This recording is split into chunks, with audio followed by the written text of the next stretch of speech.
So first எலிக்குட்டின்னு நினச்சோம். அப்புறம் தான் அந்த முதுகில் இருக்கிற அந்த வரியெல்லாம் பார்த்துட்டு தான் ஐடென்டிஃபை பண்ணோம் இது அணில் குட்டின்னு சொல்லிட்டு.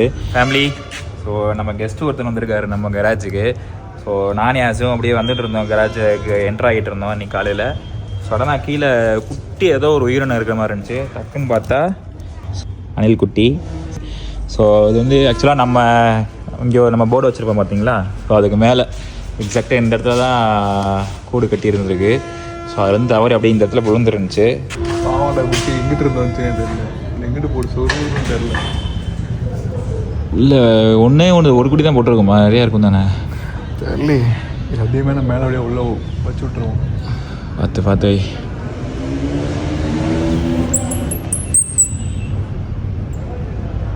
Safely placed. அது உள்ளே போட்டோன்னே குஷியில் கத்துறாப்புல தம்பி.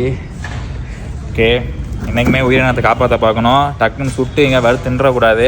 ஸோ டக்குன்னு மேலே ஏற்றி நெஸ்ட்டில் வச்சு ஸோ அவனை காப்பாற்றிட்டோம். ஸோ தேங்க்யூ, பை பாய்.